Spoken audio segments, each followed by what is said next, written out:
everyone, we're back and we're going to be moving on and talking about the other early American settlements.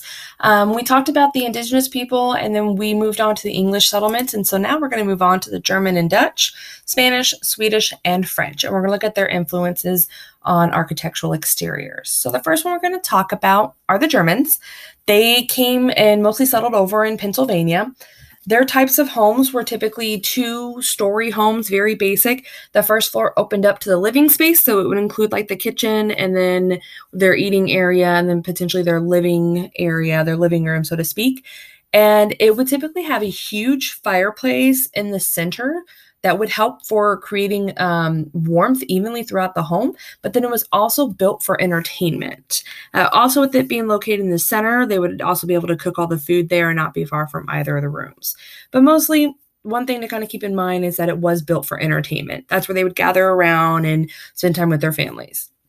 We also know that in some German homes, an abbreviated roof was built between the first and second story. So if you look closely at this picture, it's a little pixelated and I apologize, but right here, you can tell here's the first story down here, second story up here, and then this right here is that abbreviated roof. So it kind of looks like they took one house and plopped it right on top of the other one and then just chopped the roof off and let the excess stay there. But this little abbreviated roof comes out probably about a foot to 2 feet.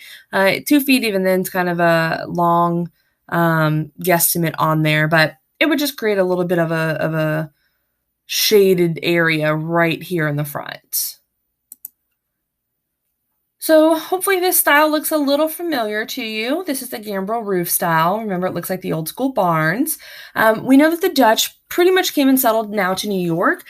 They also did kind of move a little further and settled a little bit in Pennsylvania as well. In fact, there's a rather large Dutch kind of cultural area within Pennsylvania still to this day. So we know that they built large homes even by today's standards. So they would be about 4 or 5 stories high. They would have really decorative brickwork and then they would have intricate gables.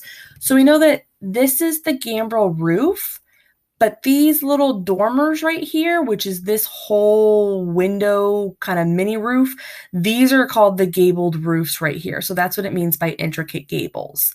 So they did use that roof design and that allowed for more space. And then because they had more space above, they wanted to make sure they let in more natural lighting.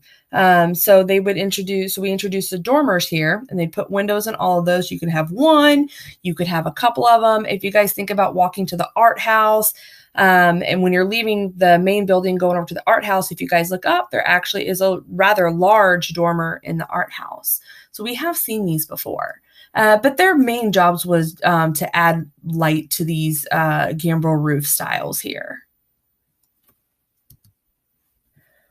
The next settlement that we're going to look at is the Spanish settlements. They established the first colonies in the New World, mostly in Florida and the Southwest. So some houses were made of coquina, which is a soft porous limestone composed of shells and coral. So if you guys look closely over at this picture, you guys can see the little chunks of shell all through here, and this is a pretty porous structure. It almost looks like a solid kind of sponge-looking material.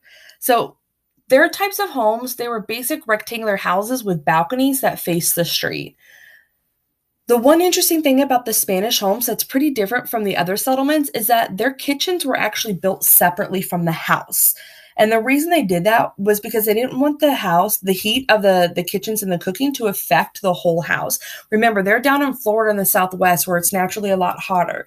When we're talking about the Dutch and the Germans, they were more way up north and northeast, so it was a lot colder. Down south, they really weren't dealing with snow and colder weather. So they didn't want to make the houses even hotter than what they already would be, so they built the kitchens separately.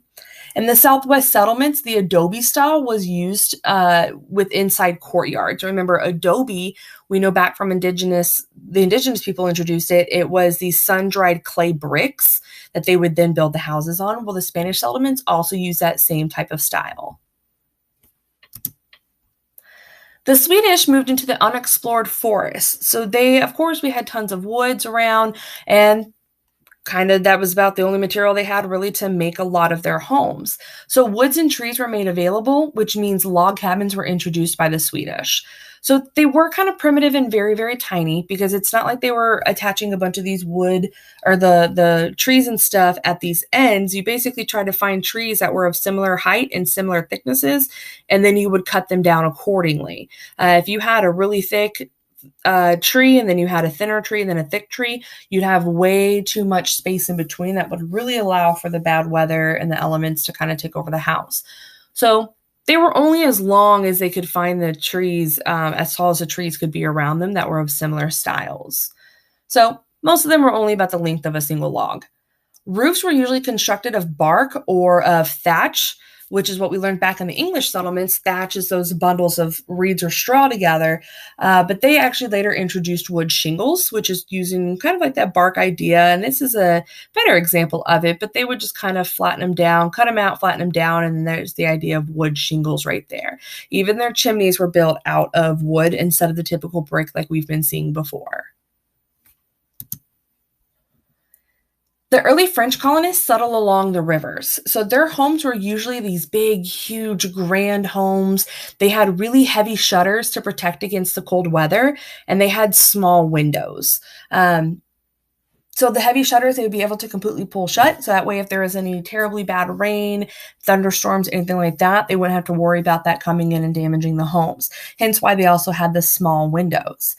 This French style home is common in New York and Canada, but we also know it to be common too down in Louisiana as well, because they are actually known for their French quarters down there, down in New Orleans. So this style is actually really popular down there, and it's still one that is well known down in Louisiana as well. And that's also, again, why they kind of went along the rivers as well. So that's why we kind of see that down there. The French cottage style was also a new style for the settlers that came to the Mississippi Valley, because it was hot and humid. So they added porches and then roofs extended over the porch. And then the entire house, much like this picture down here, was built on one-story high pillars. So if you actually look down here, there's really not much of a house down there. You can actually see through. You could see the grass back there. And then you had the staircases that led up. So, and this whole entire house was like that. The French cottage style is common in the French quarters of New Orleans as well. So you had the French cottage, which is this information goes to that. And then the one above it was actually more of, it was another French style. The cottage style is just a little bit more specific. But again, this is common. And the reason they would do the pillars, because again, they were along the Mississippi River, they would have floods and everything like that. And so you would build your house high up so the floods wouldn't damage any of your belongings on the inside or damage the structure of the house.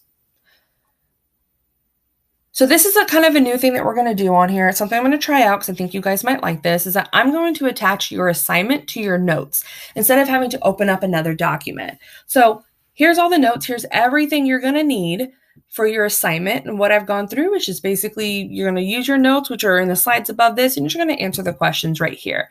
There's going to be a text box, and all you're going to do is type in the text box and start typing. There's a total of 12 questions. Everything can be found right here in the notes that we just went over. And if you guys have any questions, make sure you email me. We'll see you later.